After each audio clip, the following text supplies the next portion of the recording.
Perfect. So today, I think we all know why we're here. We have Jaiden's great grandma joining us to speak about her experiences in Host. the Holocaust and the Israeli independence movement. So I'm just going to pass it over to Jaiden and let Jaiden run the rest of the meeting. But thank you so much, everyone, for joining us. Just one reminder, could everyone just check that they're muted, please, so that we can just make sure that we're not getting any feedback and you can all hear us clearly. Thank you. So, hi, my name is Jaiden Berger. Thank you all so much for coming.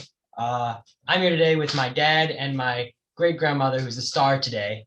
And her name is Esther Kosiner, and I'm going to introduce her. So, exactly 100 years ago today, the sixth child of Sarah and Moshe Rosenzweig was born in an apartment in Cologne, Germany. I'm sitting next to that little baby girl right now. She is my great grandmother and the matriarch of my family. Everyone calls her Ima. Today is a very special day as it is her 100th birthday. And it is also very special because today is the first time that we are able to hug each other as we are finally fully vaccinated. The story she is about to tell is an absolutely unbelievable 100-year journey that started on April 19th, 1921. A brief summary first. Erna Esther Rosenzweig began a happy childhood with a Polish immigrant family in Germany. She will explain how over the next 12 years, life became very difficult for her Jewish family. By 1933, life was so bad she had to escape Nazi Germany. Ima will discuss how she got out, how she was able to settle in Palestine, and how she and her husband, my great grandfather, who we call Abba, helped fight for and build the future of Israel. They were part of the Chalutzim, the founding generation of Israel. Ima speaks Yiddish, German, Hebrew, and when she moved to America in the 1950s, she had to learn a fourth language, English. This 100-year-old journey created 3 children, 6 grandchildren, and 4 great-grandkids. Today, we celebrate her as she shares her testimony for us all. Please excuse me and my dad if we jump in here and there to jog her memory or to summarize some of her points. We are here today to listen so future generations never forget. So, Ima. Yes, Where were you born? I was born in Germany, Poststraße 58, What town were you born in? What city? What city were you born in? in Cologne. Cologne, Germany. And did you live in a house or an apartment? I lived in my aunt's house. Mm-hmm. And who? We were two-family house. And who did you live with? Lived with my mom and dad, and I had 2 brothers and 3 sisters. So 2 brothers and 3 sisters. So what was life like in Germany during the 20s and the 30s when you were a young child? Well, in the 30s was better. I was already 9 years old, and then Hitler came to visit us. Mm-hmm. What was school like when you were a child before Hitler came? Well, when Hitler came, before it was very nice, and I went to an international school. It was good. So you went to When I was 9 years old, it became different because of Hitler. When we went to school, all the Jewish teachers had to leave because of Hitler. So did you go to a school with just Jewish kids, or was it Jewish and German kids? And what? I went with friends, they were Jewish. But there were My also neighborhood was Jewish. but there were also German kids at the school too, right? Yes, they were all mixed children. It was what's it, school. The school was for everybody. A public school. A public school. So where are your parents from? My parents came from Poland. My father went to Polish army, the first war. So your father was was in the army during World War I for Poland? Yes. And were all your brothers and sisters, were they born in Germany like you? No, they were all born in Poland. Only me. I was born in Germany. So my mother had to come to Cologne with 5 little children. So you were the only one of your Because siblings. my father was set up in Cologne. So you were the only one of your siblings to be born in Germany. Yes. So after the war, when you had moved to Germany, what did your father do? My father was a gardener for a park. He was a gardener for a park? Okay, so your father, so he had to stop being a gardener. Do you remember why he had to stop? He had to stop because of Hitler. He was fired as a gardener. So Hitler fired, so the Nazis came in and they took away your father's job as a gardener? Yes. So you said you were 9 years old when Hitler came to power? Yeah. So how did life change when he came to power? Everything changed in school. You had to say, instead good morning, you had to say Heil Hitler. That was first, we were forced to do that right away. And what happened to the teachers? You said they all the Jewish teachers, they were fired? The Jewish teachers were fired. And then other teachers came.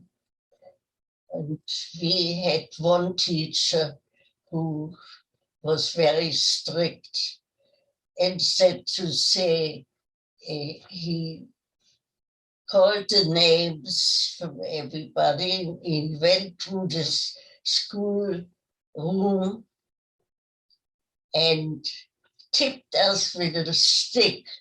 We had to have our hands holding on the desk. So the teacher, he was very strict and he hit you guys with a stick? So, and what about when you would walk to school?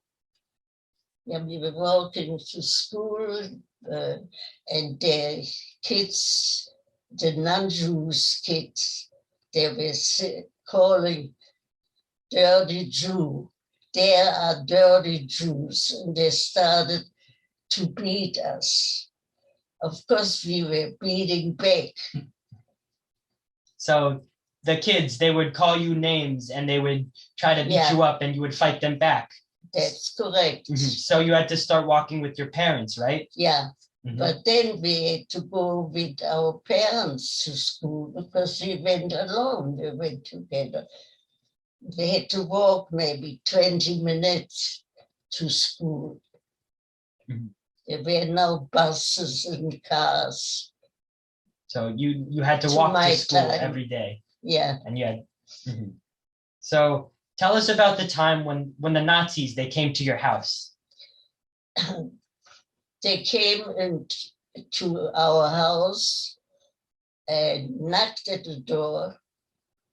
And my mother opened the door and they came through. They just ignored and went through all the rooms and were looking for my brother.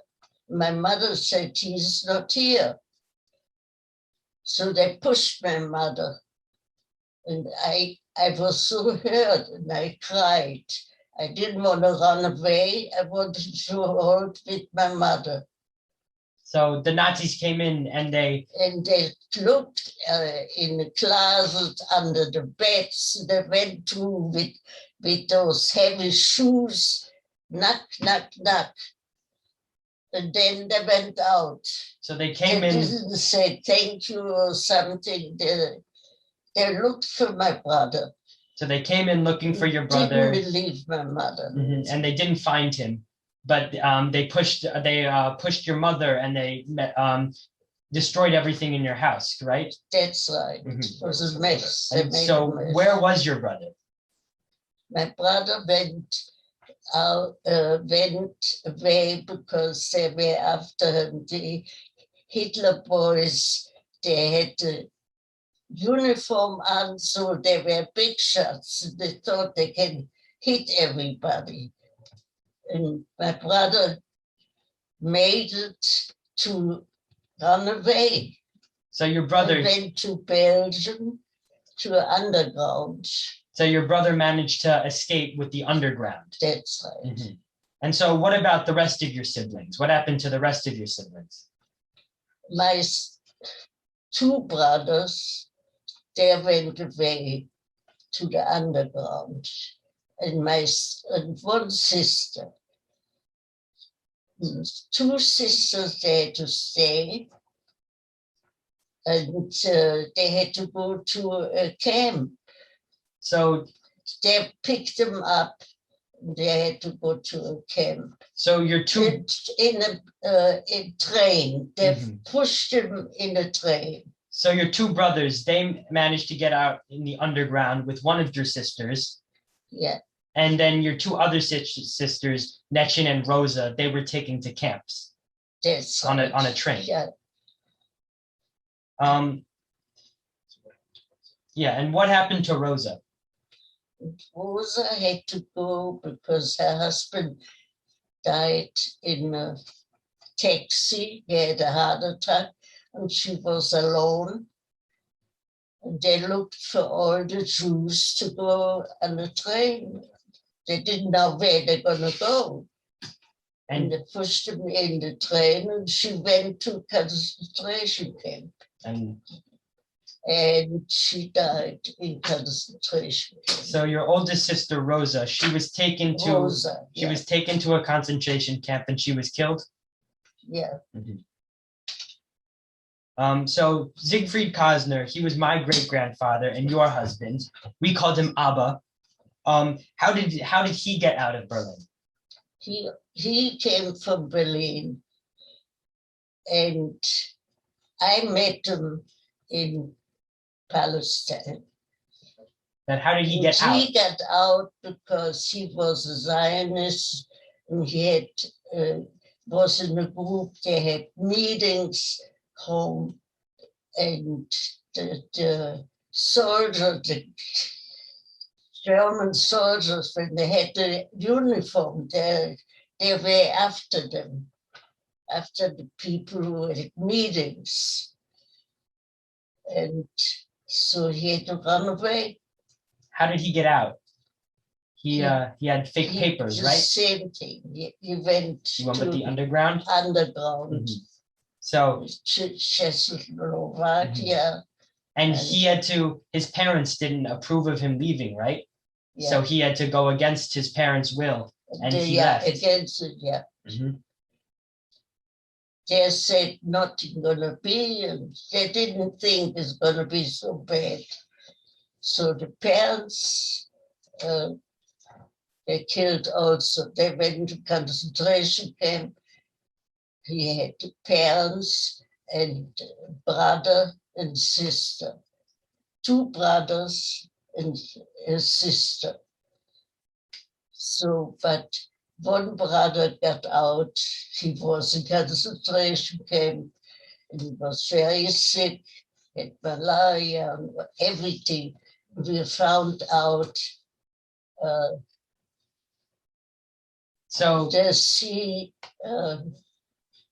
my husband found out this one brother came out. So one of his brothers survived. Yeah. When he escaped, he married another Jewish girl. Why did he do Yeah, that? my husband had to marry a Jewish girl. He was young, and because he had to save somebody else. So he And married he this girl. they married him, and he was then, that there was it was not a real marriage. So when they came to Palestine, they went apart. So he married a Jewish girl to Yeah, save her only life. to bring her over. And then to save somebody else's life. and then they split ways once they got to Palestine. And so, what about you? You needed to get out of Germany. So tell me what happened when you were interviewed by Henrietta Zold, the founder of Hadassah. We had papers done for my sister, who was in Palestine, and my two brothers, they were in Palestine.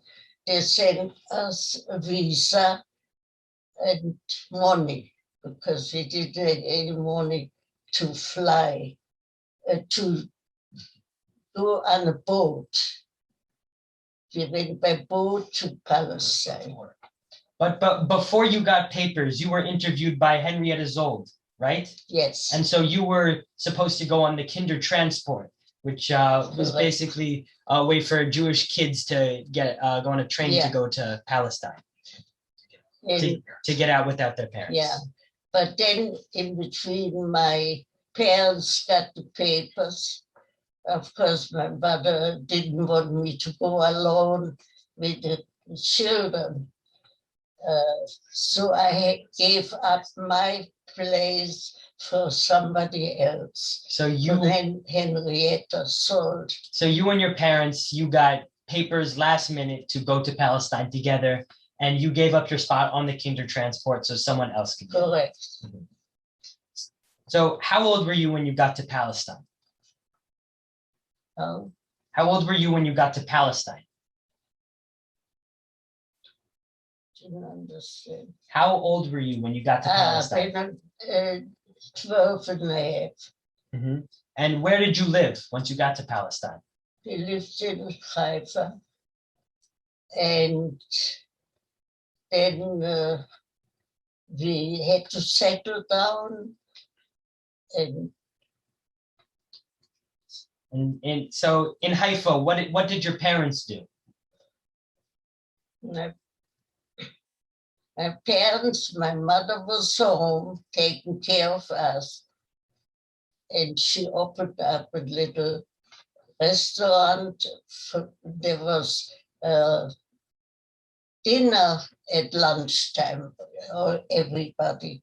In Europe, there was dinner lunchtime. So she made lunch, and she had people coming to eat. And your father? My father did, then my father did streets in, when we came there. So my father worked on the street conductor. Mm-hmm. He constructed. Yeah. So your mother, she opened a restaurant, and your father, he built the streets of Israel. Yeah. And tell us about what you did. What were your jobs when you first got to Palestine? I did work right away. I worked in a factory, cartoon factory, and then in matzo factory.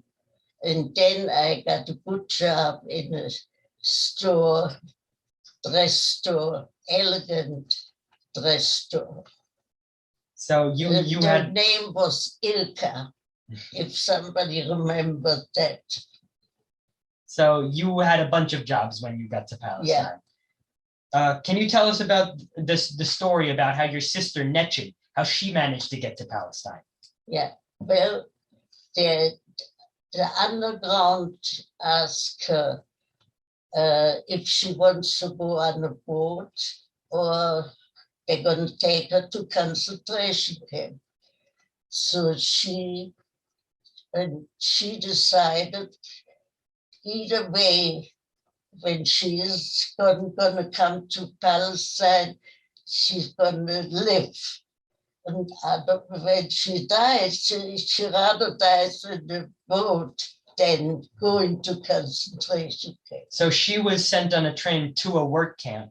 Yeah. And then the underground managed to give her a choice to get on a boat to Palestine. Yeah. Or to go, or she had the choice, or she would stay and possibly go to a concentration. And she wasn't supposed to take a passport, no papers, nothing. A small suitcase with maybe one dress. That's all, but no papers. So she had no papers. She had the address from us in Haifa in her head. So the one thing she memorized when she got on the boat was the address where her parents and her family were living in Palestine. Yeah, she was a miracle. Yeah, but her parents, her Ima and her family, they all thought she was dead because they thought she was at a work camp or a concentration camp in Europe. So what happened once she got to Palestine, once she got off the boat? How did she find you guys? After she got off the boat and she got to Palestine, how did she get to you guys? Oh, she went to the bus. There were buses, and she said to the chauffeur the address and the name, and he said, "I bring you there." He went out of the way. He brought her to the address, Helmond Street. So the bus driver, he took Netchin to Haifa and upstairs. Yeah, this was downtown. She came downtown and that's with uptown. So she went to uptown Haifa. And when she got uptown, who did she see?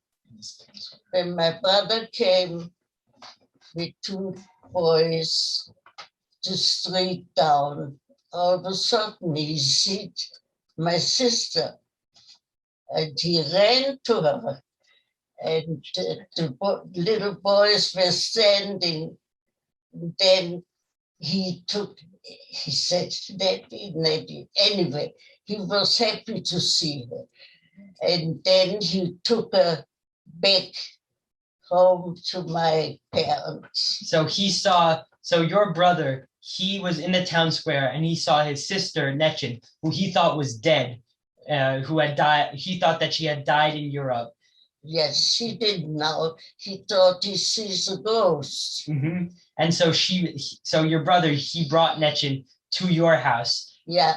And what was happening? My father was very sick. He had ulcer. Typhus. And he was in bed. And he got up and he ran. His daughter came in the house. So your father, he was very sick. He was about to die. Yeah. But he saw his daughter, who he thought that his daughter was dead. And he saw her for the first time in years. And he got up and he lived many, many years. That's how the story goes. So how did you meet my grandfather, Abba? I met him in a birthday party from boys. We were all mixed, girls and boys.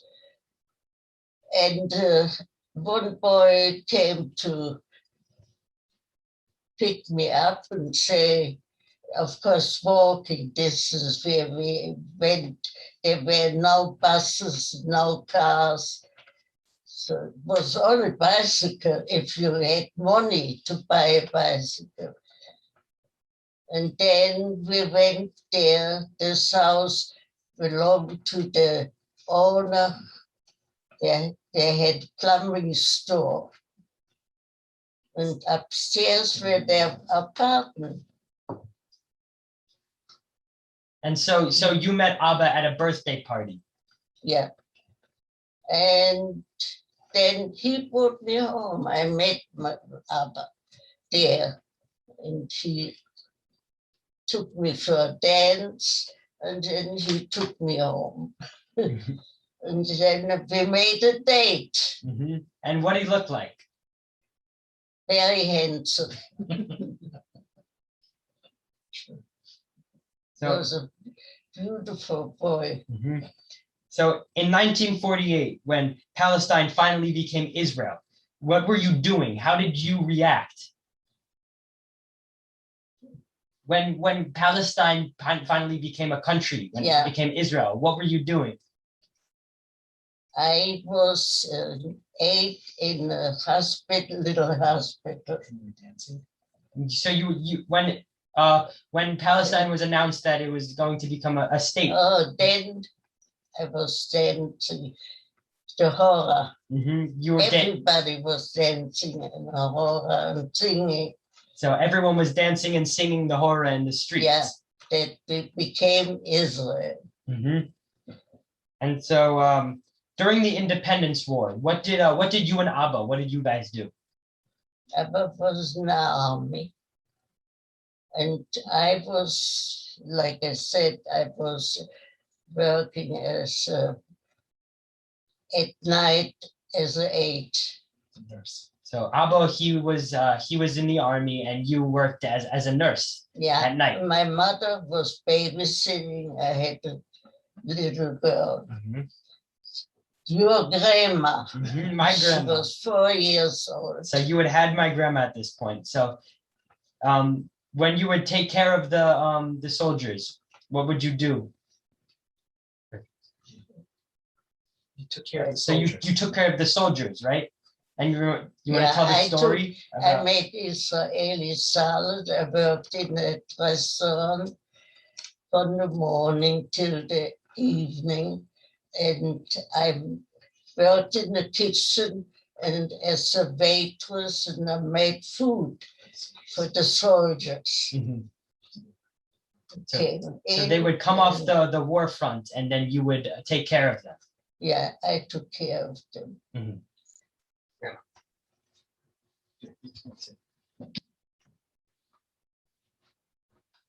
Everyone, this is my grandma, Naomi Berger. So, do you remember anything from when you lived in Israel during the war? I remember going to the shelters when there were air raid drills, not drills, air raid sirens. So I'd go with my mother, had a pillow, and my mother would take me. We couldn't go to the shelters at our house because my father didn't have enough time before the war to finish building the shelter, so we had to go to someone else's home. So we had to run, and it was scary. And what about when you would hear sirens later? Yeah, the sirens were very scary, and for many years later, whenever I heard a fire alarm, even here, for about 10 years later, I cringed. And when you and Nomi, when you went to the shelters, what would she say? She was a little girl. I had her on my arms and ran to the shelter, and she said, it will be everything all right, Ima. In Hebrew. They call me Ima. This is mother. And she said she took care of me then. She was 4 years old. And she said, everything gonna be all right. So and now she takes care of me too. All right, so final question. Why is Israel important to you? Why is Israel important to you? Israel is very important. Israel takes everybody there. When you want to go to Israel, open. Israel is open. And I love Israel. It's the only place where the Jews are safe, right? Yeah. It's the only place where it was the only place that would take in Jews during World War II. All right. Thank you, everyone, for listening. I hope that was interesting. if anyone has any questions, I think we're happy to answer.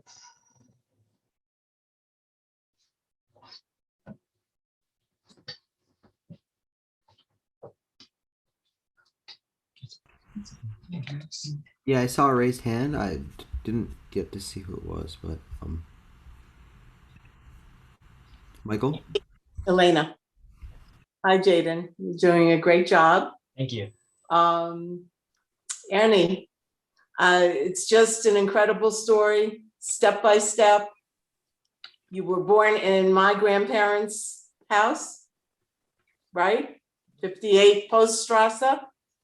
We're born in Elena's Can grandparents. she hear me? Mhm. Different. You're born in Elena, in Elena's house, In my grandparents' house. your parents' house. Elena, aunt yes, right? Elena's grandparents lived where my aunt was my Esther. aunt and Fanny. Yeah. Tante Fanny, right? And Elena is my cousin, and we're very close. She lives in Florida. Anyway, it warms my heart to hear the story, you know, and think about Cologne, and how you grew up with my father, right? You and your siblings, Netchin and everybody, grew up with my father, Leo, right? In the same house? His grandma was my sister of my father. Esther, Fanny was your aunt. Right. Tante Fanny, right? In touch. My grandmother, whom I didn't get to meet, but I'm named after her. All I right. think you're beautiful and you did a great job on your story. It's wonderful.